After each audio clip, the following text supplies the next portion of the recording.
कनकपुर गांव सोनपुर राज्य के हरे भरे जंगलों के बीच बसा हुआ था। गांव की सुंदरता देखते ही बनती थी। इस गांव में चौधरी नाम का एक जमींदार रहता था। वो हमेशा गांव की जमीनें हथियाने की योजनाएं बनाया करता था। हाँ, शायद ये सपना अब अधूरा ही रह जाएगा। जमींदार इसी गहरी सोच में गुम होता है कि तभी उसकी पत्नी रूपवती वहां पर आ पहुंची। क्या बात है, काफी देर से देख रही हूँ कि आप किसी गहरी सोच में डूबे हुए हैं। रूपवती, मुझे लगता है कि मेरा सपना कभी पूरा नहीं होगा। कौन सा सपना? अरे तुम तो जानती हो रूपवती, हमारे कनकपुर गांव के खेत कितने उपजाऊ हैं। मेरा सपना है कि इन खेतों पर मेरा अधिकार हो। अगर ऐसा हो गया ना, तो सारी की सारी फसल मेरे हाथों में होगी और मैं इसे राज्य में मुंह मांगे दामों पर बेचूंगा। लेकिन अब लगता है कि यह कभी हो नहीं पाएगा। कभी कभी समझ नहीं आता कि आप जमींदार हैं या कोई साधारण किसान। आपके पास जमींदारी की ताकत है, बुद्धि है। दूसरे गांव के और जमींदार कितनी आसानी से किसानों की जमीनें छीन लेते हैं, कभी कर्ज के नाम पर, कभी जबरदस्ती। और आप हैं कि बस सपने ही देखते रहते हैं। अरे तो तुम्हें क्या लगता है कि मैं कोशिश नहीं करता हूँ क्या? हर बार जब भी कोई योजना बनाता हूँ, ये ससुरा हरिया का बेटा अर्जुन उसे विफल कर देता है। वो लड़का पूरे गांव में अपनी चतुराई के लिए जाना जाता है। ऐसा करता है मन कि उसका क्या कहूँ। तो फिर कोई ऐसा उपाय सोचिए जिससे अर्जुन की सारी बुद्धिमानी धरी की धरी रह जाए, तभी आप गांव के खेतों पर काबिज हो पाएंगे। इतना कहकर रूपवती वहां से चली गई। जमींदार फिर से गहरी सोच में डूब गया। उधर अगली सुबह हरिया अपने खेत जाने की तैयारी कर रहा था कि तभी उसका पुत्र अर्जुन उससे बोला, पिताजी, आप आज से घर में आराम कीजिए, बस। अरे ये कैसी बातें कर रहा है बेटा? किसान कभी आराम नहीं करता। किसान के रक्त में खून के साथ साथ मेहनत भी दौड़ती है। हाँ, मैं जानता हूँ पिताजी, लेकिन अब आपने जितनी मेहनत करनी थी कर ली। अब मैं जवान हो गया हूँ, मैं खेत संभाल सकता हूँ, आपका और माँ का ख्याल रख सकता हूँ। आपने बहुत मेहनत करके मुझे बड़ा किया है, अब मेरी बारी है। हाँ, कितने भाग्यशाली हैं हम जो हमने अर्जुन जैसा पुत्र पाया। माता पिता अपना सारा जीवन संतान को बड़ा करने में लगा देते हैं, और जब संतान जवान होकर यही वाक्य कह दे तो उनका जीवन धन्य हो जाता है। अर्जुन मुस्कुराते हुए खेत की ओर निकल पड़ा। कुछ देर बाद अर्जुन अपने खेत पहुंचा और मेहनत से हल चलाने लगा। तभी गांव का मुखिया कुछ लोगों के साथ वहां आ पहुंचा।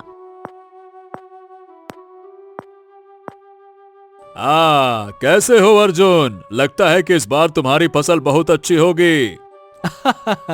हाँ मुखिया जी, वैसे फसल तो हमारे सारे गांव की अच्छी ही उगती है, क्योंकि हमारी जमीन ही बहुत उपजाऊ है। ये बात तो तुमने बहुत अच्छी की है, लेकिन कभी कभी मैं इसी बात से डरता हूँ। डरता हूँ? मैं आपकी बात का मतलब नहीं समझा। अब तुम तो जानते हो अर्जुन, हमारे गांव के जमींदार की नजर हमेशा किसानों के जमीन पर रहती है। अरे वो तो तुम्हारी चतुराई की वजह से अब तक अपने खेल में कामयाब नहीं हो पाया, लेकिन सवाल ये है कि कब तक। चौधरी कभी हार नहीं मानता। हाँ तो मुखिया जी, मैं भी इसी गांव में पला बड़ा हूँ। इस गांव का नमक खाया है मैंने। मेरे जीते जी वो अपने गंदे मकसद में तो कभी कामयाब हो ही नहीं सकता। मुखिया मुस्कुराया और वहां से चला गया। उधर जमींदार अपनी हवेली के बाहर बैठा था। उसने अपने नौकर कलुआ को बुलाया। बस बहुत हो गया, अब मैं चुप नहीं बैठूंगा। अब वही करना पड़ेगा जो मैं करना नहीं चाहता था। ए कलुआ, मैं आपकी बात समझ नहीं पाया मालिक। अरे तुम सब समझ जाओगे, सुनो इधर आओ। इतना कहकर जमींदार ने कलुआ के कान में कुछ कहा। कलुआ की आंखें फैल गईं। आप जो कह रहे हैं वो हो जाएगा, लेकिन मालिक, गांव वाले मुखिया पर विश्वास करते हैं और अर्जुन तो मुखिया का सबसे बड़ा समर्थक है। मैंने जो कहा है वो करो कलुआ, और फिर देखना कैसे मैं मुखिया और अर्जुन को अपनी बुद्धि से पटकता हूँ। कलुआ वहां से चला गया। कुछ दिन ऐसे ही बीत गए। फिर एक दिन अर्जुन खेत पर पहुंचा तो देखा कि मुखिया मुंह लटकाए खड़ा था और गांव के सारे किसान वहां जमा थे। वो सभी मुखिया को क्रोध भरी नजरों से देख रहे थे। क्या हुआ? तुम सबके चेहरे ऐसे लटके हुए क्यों हैं? और सब लोग ऐसे मुखिया जी को क्यों देख रहे हो? क्या बात है? अर्जुन, मुखिया की वजह से हमारा राजकुआं पूरी तरह से सूख गया है। वही राजकुआं जिससे हम सालों साल अपने खेतों के लिए पानी लेते थे। अर्जुन स्तब्ध रह गया। उसे समझ नहीं आ रहा था कि गांव वालों के मन में मुखिया के प्रति इतना संदेह कैसे आ गया। ये तुम सब क्या कह रहे हो? तुम्हें मुखिया जी के बारे में ऐसा नहीं कहना चाहिए।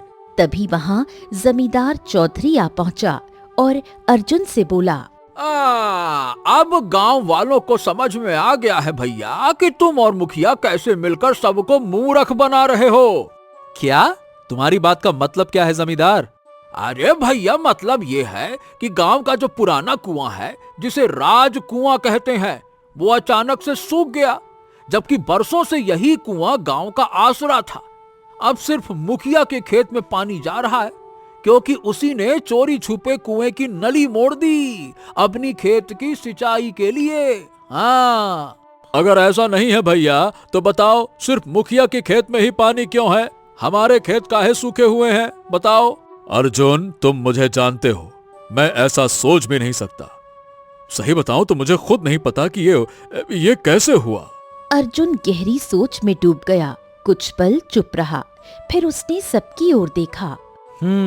तुम कुछ देर यहीं पे रुको, मैं अभी आता हूं। अर्जुन तेजी से कुएं की ओर बढ़ गया।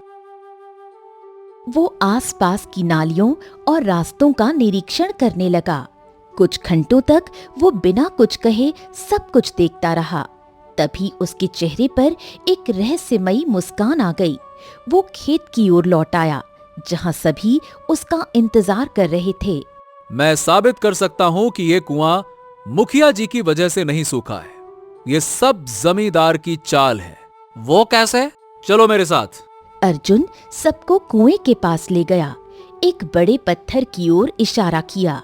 वो जो पत्थर है ना, उसके नीचे एक पुराना रास्ता है जो मिट्टी में दब चुका है। अब उस मिट्टी को हटाओ जरा। गांव वाले मिट्टी हटाने लगे। थोड़ी ही देर में एक संकरी सुरंग दिखाई दी। हाँ, अब कोई एक आदमी इसमें घुसकर देखे कि ये सुरंग आखिरकार जाती कहाँ है। घुसो घुसो। एक नौजवान अंदर गया। कुछ ही देर में पसीने से तरबतर बाहर निकला। ये सुरंग तो जमींदार के खेतों की ओर जाती है। हाँ, अभी रुको रुको रुको। अब उस पत्थर के दूसरी तरफ देखो, वहां भी एक रास्ता है जो अभी हाल ही में साफ किया गया है। देखो देखो। अरे हाँ हाँ हाँ, यहाँ भी एक सुरंग है। अब जरा ये देखो कि ये कहाँ जाती है। देखो। वो व्यक्ति सुरंग में गया और थोड़ी ही देर में वापस आया। ये तो मुखिया के खेत की ओर जाती है। हाँ, यही साजिश थी। देखो, जमींदार ने पहले कुएं से पानी अपने खेत में सुरंग बनाकर मोड़ लिया और फिर थोड़ा सा पानी मुखिया के खेत में भेज दिया ताकि पूरा का पूरा शक मुखिया पर हो जाए। वो चाहता था कि तुम लोग मुखिया से नाराज हो जाओ और उसे बदनाम कर सको। गांव वाले सब कुछ समझ चुके थे। उनकी नजरें अब जमींदार पर थीं। इस बार भी अर्जुन की चतुराई ने हमें बचा लिया, वरना हम गलत फहमी में आकर मुखिया जी को ही दोषी मान लेते। जमींदार का चेहरा गुस्से से लाल हो गया। उसने अर्जुन की ओर देखा।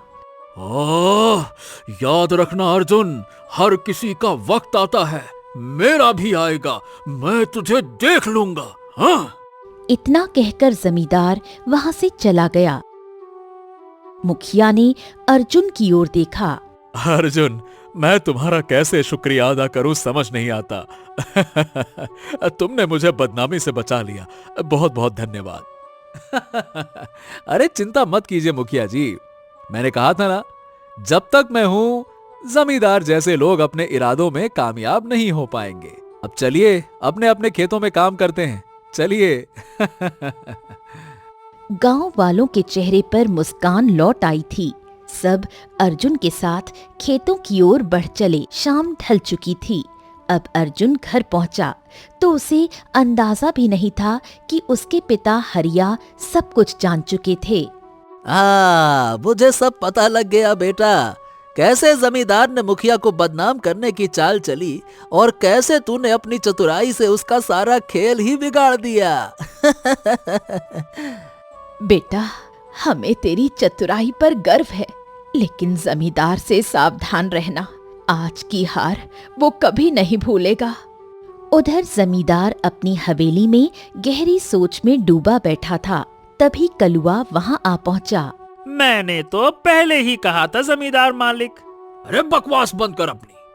अब मैं हार नहीं मानूंगा। अगर वो कुआं मेरे खेत में होता तो अर्जुन की हिम्मत नहीं होती वहां झांकने की। बिल्कुल सही कह रहे हैं आप। और वैसे भी वो खेत तो मुखिया का है और वो तो हमेशा से अर्जुन के पक्ष में रहा है। तभी जमींदार की पत्नी भीतर आ गई। तुम तो हमेशा से मूर्ख के मूर्ख ही रहोगे। याद है, सुखिया के बाप ने बीज के लिए तुमसे कर्ज लिया था और कर्ज चुकाने से पहले ही मर गया था। अरे ये बात तो मैं भूल ही गया था। तो फिर देर किस बात की? कई साल हो चुके हैं। उस कर्ज पर भारी ब्याज लगाओ और रकम वसूलो। सुखिया तो चुका नहीं पाएगा। उसके खेत पर कब्जा करो। कुआं भी तुम्हारा और पूरा गांव तुम्हारी मुट्ठी में। अगले ही दिन जमींदार कलुआ को साथ लेकर सुखिया के घर जा पहुंचा। जमींदार आप? अरे भाई, तुम्हारे पिता ने मुझसे बीज के लिए कर्ज लिया था सुखिया।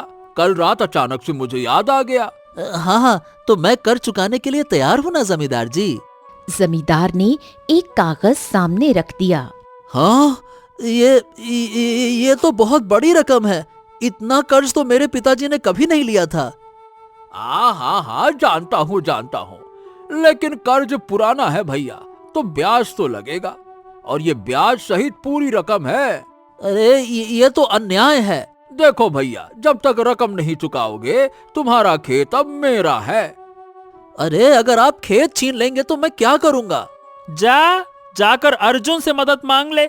वैसे भी पूरे गांव में जमींदार का सम्मान नहीं, उसी का तो सम्मान है। जा। इतना कहकर दोनों वहां से चले गए। सुखिया रोते हुए अर्जुन के खेत पर पहुंचा और सब कुछ बताया। अब क्या होगा अर्जुन भाई? मेरा तो खेत चला गया। अर्जुन का चेहरा क्रोध से तमतमा उठा। वो तुरंत मुखिया और गांव वालों को लेकर जमींदार की हवेली जा पहुंचा। मुझे मालूम था कि तुम लोग जरूर आओगे। जमींदार जी, कर्ज तो सुखिया के पिता ने लिया था ना, तो तुम उसे इतने भारी भरकम ब्याज में बदलकर जबरन खेत नहीं ले सकते। रकम मैंने दी थी, इसीलिए अधिकार मेरा है। अगर इतना ही बुरा लगता है तो तुम चुका दो ना कर्ज, या जाकर महाराज से शिकायत कर दो, और क्या। हाँ, महाराज तो तुम्हारा ही पक्ष लेंगे, लेकिन मैं जानता हूं कि तुम्हारा असली मकसद है कुएं पर कब्जा करना। अरे वाह वाह वाह वाह, बहुत चतुर हो तुम अर्जुन। इतना बोलकर जमींदार ने गांव वालों की ओर देखा। हाँ तो भैया गांव वालों, अब से कोई भी उस कुएं से पानी नहीं ले सकता। अगर किसी को पानी चाहिए तो मुझे धन देना होगा। अब तक बहुत मुफ्त में पानी बट गया। अब मैं जमींदार हूँ, सुखिया नहीं। गांव वालों के चेहरे उतर गए। ए कलुआ, जा और कुएं को बंद कर दे। अब मैं देखता हूँ कि कौन वहां से पानी लेता है। गांव वाले अर्जुन के साथ लौटे। खेत पर पहुंचे तो सुखिया फिर फूट पड़ा। अब मेरा क्या होगा अर्जुन भाई, क्या होगा?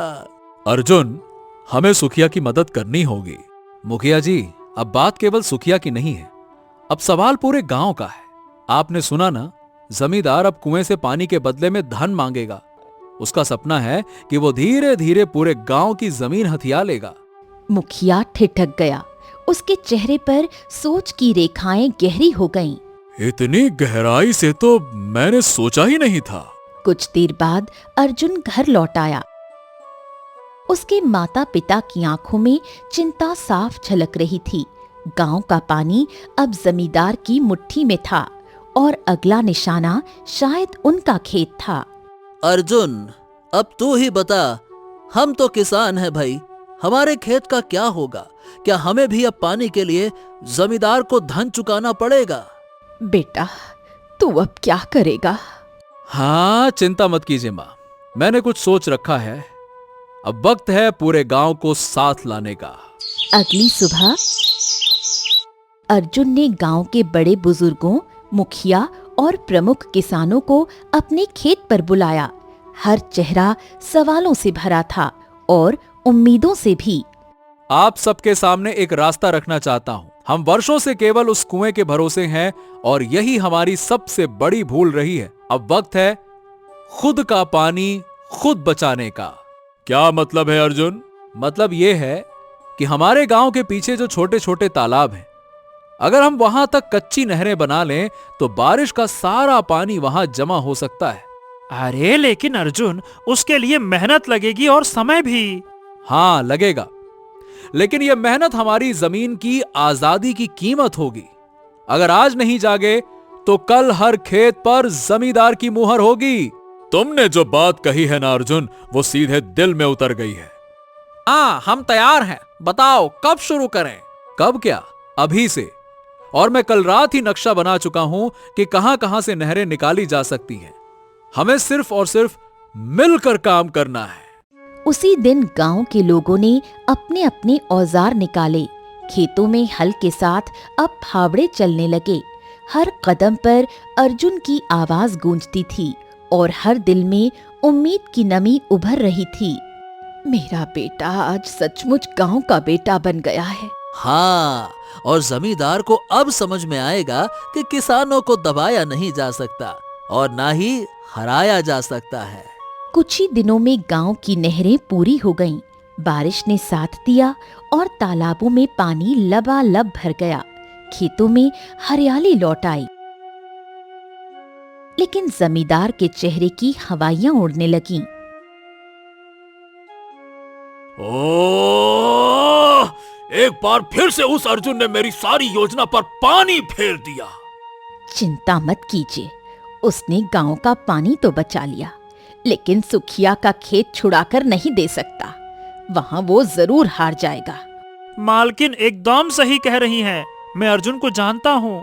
अब वो जरूर सुखिया का खेत छुड़वाने की कोशिश करेगा, लेकिन ये उसके बस की बात नहीं है। उधर अर्जुन अपने खेत के किनारे बैठा था। आंखों में थकावट और दिल में बेचैनी थी। अर्जुन भाई, गांव का पानी तो बच गया, लेकिन मेरा खेत तो चला गया ना। अब मैं क्या करूं? यकीन मान सुखिया, अगर वाकई में मेरे पास धन होता ना तो मैं तुझे दे देता, लेकिन चिंता मत कर, मैं कोई ना कोई उपाय जरूर करूंगा। इतना कहकर अर्जुन चुपचाप जंगल की ओर निकल गया। वो सोच में डूबते हुए एक पेड़ के नीचे बैठ गया। उसी वक्त एक साधु आ पहुंचा। क्या बात है पुत्र, जवान होकर उदास क्यों बैठा है? ये उम्र तो मुस्कुराने और ललकारने की होती है। अर्जुन गांव की सारी घटना बताते हुए साधु से बोला। हाँ बाबा, गांव की समस्या तो हल हो गई, लेकिन सुखिया का खेत नहीं बच सका। किसी और की पीड़ा मुझे चैन नहीं लेने देती। अर्जुन की बात सुनकर साधु कुछ देर मौन रहा। फिर उसकी आंखों में एक चमक उभरी। इस संसार में बहुत कम लोग होते हैं जो दूसरों की पीड़ा अपनी पीड़ा बना लेते हैं, और तू उनमें से एक है। तूने गांव को पानी दिया, लोगों को हिम्मत दी। अब ईश्वर तुझे कुछ देना चाहते हैं। लेकिन बाबा क्या? जाओ, अपने खेत पर जुताई करो, धरती का सीना चीरो। जो मिले उसे लेकर इसी स्थान पर लौट आना, मैं यहीं मिलूंगा। अर्जुन को कुछ समझ नहीं आया, पर उसने साधु की बातों पर भरोसा किया और गांव लौट गया। अगली सुबह वो अपने खेत पर हल चला रहा था। तभी उसकी नजर एक अजीब सी चमक पर पड़ी। अरे ये तो मणि की तरह है। बाप रे, कितनी विचित्र रोशनी है इसमें। तभी उसके दिमाग में साधु की आवाज गूंज उठी। जो भी मिले लेकर लौट आना। हाँ, मुझे ये साधु महाराज को दिखाना चाहिए। मणि को जेब में रखकर वो सीधा जंगल की ओर निकल पड़ा। साधु अब भी वहीं खड़ा था, जैसे उसे अर्जुन का इंतजार हो। लगता है कि तुम्हें कुछ मिल गया। हाँ बाबा, ये देखिए, ये मणि मिली है। ये कुछ अलग ही तरह की चमक बिखेर रही है। पुत्र, ये साधारण मणि नहीं है। ये मणि दूसरों के मन की बात तुझ तक पहुंचा सकती है। ये लोगों के विचार, उनका डर, लालच, प्रेम, सब कुछ तुझे ज्ञात करवा सकती है। अच्छा, तो इसका मैं क्या करूं? ये तू तय करेगा।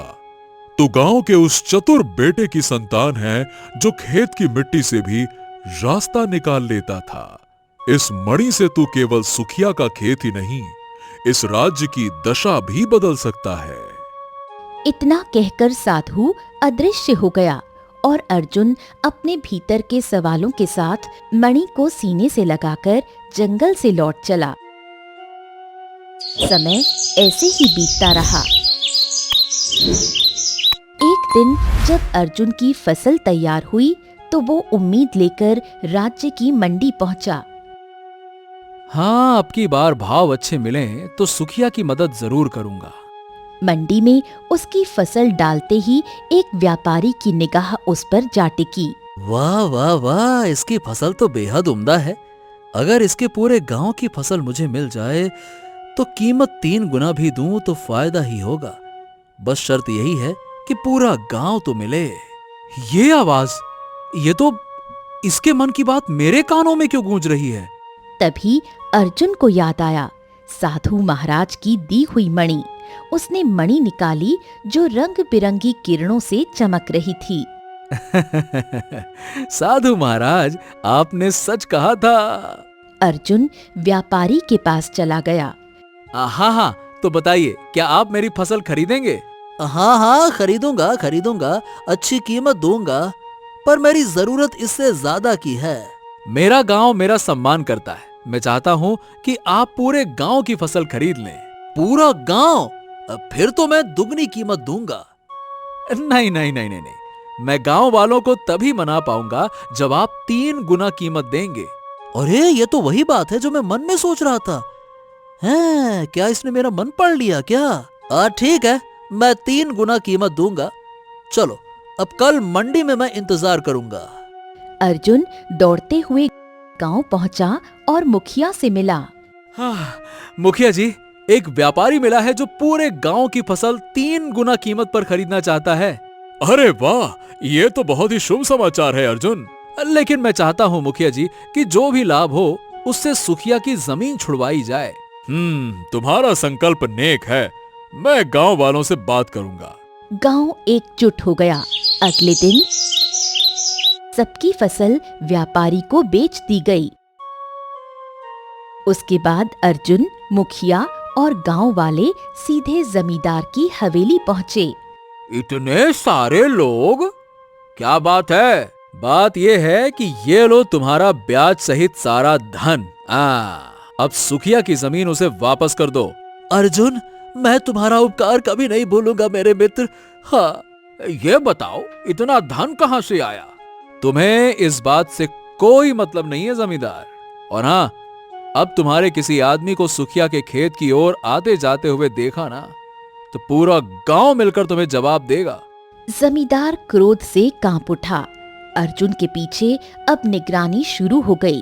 रात को अर्जुन अपने कक्ष में बैठा था, तभी उसके पिता हरिया आ पहुंचे। अर्जुन, आखिरकार इतना धन कैसे जुटा पाए बेटा? पिताजी, ये मणि साधु महाराज ने दी थी। ये उतना ही धन देती है जितना मैं कहूँ। क्या बात कर रहे हो? ये तो बेटा वरदान है। पर हाँ, इसका उपयोग हमेशा भलाई के लिए करना। बाहर खड़ा कलुआ सारी बात सुन रहा था। वो दौड़ता हुआ जमींदार की हवेली जा पहुंचा और जमींदार को सारी घटना बताने लगा। अच्छा, तो ये बात है। तभी तो मैं कहूँ अचानक से इन भूखे नंगे गांव वालों के पास में इतना धन कहाँ से आ गया। हाँ, इस बात की खबर तो तुरंत कनकपुर के राजा वीर सिंह को देनी होगी। अब मैं वो मणि अर्जुन के हाथों में अधिक दिन तक नहीं रहने दूंगा। हाँ। अभी सुबह जब अर्जुन अपने खेत की ओर पहुंचा तो उसने देखा कि एक भिखारी उसके खेत के किनारे बैठा हुआ था। अर्जुन उस भिखारी के पास जाकर बोला, आप कौन से गांव के भिखारी हैं? आपको हमने अपने गांव में पहले तो कभी नहीं देखा। तभी वो भिखारी क्रोधित होकर अर्जुन से बोला, मूर्ख, मैं कोई भिखारी नहीं बल्कि साधु हूँ, और मैं तेरे जैसे साधारण किसानों से भिक्षा नहीं लेता, बल्कि राजाओं से ही भिक्षा लेना पसंद करता हूँ। मैं कनकपुर के राजा के पास भिक्षा मांगने के लिए जा रहा हूँ। थक गया था तो थोड़ी देर आराम करने के लिए बैठ गया। तभी मणि चमकने लगी और साधु और उस भिखारी के मन की बात अर्जुन के कानों में टकराने लगी। अर्जुन रहस्यमयी अंदाज में अपने आप से बोला, ये कोई भिखारी नहीं है, ये झूठ बोल रहा है। मगर कुछ सोचकर अर्जुन चुपचाप वहां से अपने खेत के अंदर जाकर काम करने लगा। इधर जमींदार और कलुआ कनकपुर राज्य के महल में जा पहुंचे। महाराज, महाराज, हमारे गांव का एक किसान बहुत चतुर है। उसके पास एक जादुई मणि है महाराज। राजा वीरू ने जैसे ही मणि का नाम सुना, उसका चेहरा गंभीर हो गया। कैसी मणि? जो भी धन कहो वो मणि प्रकट कर देती है। अगर ये अर्जुन अमीर बन गया ना महाराज, तो वो आपके राज्य के लिए खतरा बन सकता है। तो फिर वो मणि हमारे पास होनी चाहिए। और अगर तुम्हारी बात झूठी निकली तो तुम जानते हो कि हम झूठ बोलने वालों का क्या अंजाम करते हैं। महाराज, मेरे हर शब्द में सच्चाई है। यदि विश्वास न हो तो आप अपने किसी सैनिक को कलुआ के साथ हमारे गांव भेज दीजिए। वो अर्जुन को यहाँ बंदी बनाकर ले आएगा और सच्चाई स्वयं सामने आ जाएगी। सुनो, तुम कलुआ के साथ में इसके गांव जाओ और अर्जुन को बंदी बनाकर यहाँ ले आओ।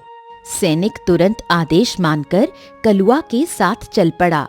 तभी सभा में वही वृद्ध भिखारी प्रवेश कर गया। मैं एक साधु हूँ, मुझे भिक्षा चाहिए। राजा वीरू साधुओं का बहुत सम्मान करता था। साधु महाराज, प्रणाम प्रणाम प्रणाम। हम आपको भिक्षा भी देंगे और हमारे राज्य के अतिथि गृह में विश्राम की समुचित व्यवस्था भी करेंगे। हाँ, तो फिर ठीक है, हम अभी विश्राम करना चाहते हैं। तुम्हारे राज्य की बहुत प्रशंसा सुनी है हमने। सुना है यहाँ साधुओं का बड़ा सत्कार होता है। महाराज, बस आप कुछ क्षण प्रतीक्षा करें। राजा वीरू ने साधु को अपना सिंहासन दे दिया और हाथ जोड़कर उनके सामने खड़ा हो गया। कुछ देर बाद कलुआ और सैनिक अर्जुन को दरबार में लाए। हाँ महाराज, यही है अर्जुन। प्रणाम महाराज, मुझे यहाँ क्यों बुलवाया गया है? क्योंकि जमींदार और उसके नौकर कलुआ ने बताया कि तुम्हारे हाथ एक ऐसी वस्तु लगी है जिससे तुम जितना भी धन मांगो वो प्रकट हो जाती है। अगर तुम्हारे पास ऐसा कुछ है तो वो हमारे हवाले कर दो, क्योंकि वो हमारे पास होनी चाहिए। ये सुनकर सिंहासन पर बैठा साधु चौंक पड़ा। तुम तो वही हो जो मुझे खेत में मिले थे। हाँ, मैं वही हूँ। अर्जुन, ये मणि हमारे हवाले कर दो, नहीं तो तुम्हारा अंजाम अच्छा नहीं होगा। महाराज, जहां तक मैं जानता हूं कि आपकी कोई संतान नहीं है और ना ही आपने अपनी पत्नी के प्रेम के खातिर दूसरा विवाह किया, फिर आप उस मणि का करेंगे क्या? आप वृद्ध हो रहे हैं। विश्वास कीजिए, मैं उस मणि से सैकड़ों गरीबों की सहायता करूंगा महाराज।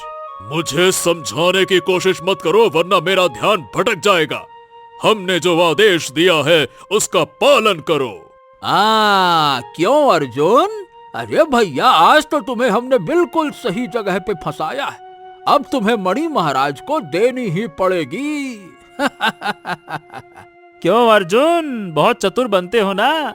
अब दिखाओ तुम्हारी चतुराई, हम भी तो देखें। अर्जुन रहस्यमय अंदाज में राजा वीरू की ओर देखकर बोला, महाराज, अगर वो मणि आपको चाहिए तो मैं इनकार नहीं करूंगा, परंतु यदि मैं कहूं कि आपका पुत्र इस समय महल में मौजूद है और कुछ ही देर बाद वो आपकी हत्या करके कनकपुर राज्य को हथिया लेगा, तब आप क्या करेंगे? क्या मतलब है तुम्हारा? अरे महाराज, इसकी बातों में मत आइएगा। ये बहुत चतुर है। ये केवल आपका ध्यान भटका रहा है। इससे मणि छीन लीजिए और इसको कारागार में डाल दीजिए। अर्जुन साधु की ओर देखकर रहस्यमयी अंदाज में बोला। महाराज, कितनी विचित्र बात है। राजा भैरव एक भिखारी का वेश बदलकर आपके महल में, आपके दरबार में आया और आपने उसे सिंहासन पर बैठा दिया। खैर, ये आपकी मजबूरी नहीं है, क्योंकि आप साधुओं का बहुत सम्मान करते हैं और राजा भैरव ने इसी बात का फायदा उठाया। इतना बोलकर अर्जुन राजा वीरू की ओर देखकर बोला।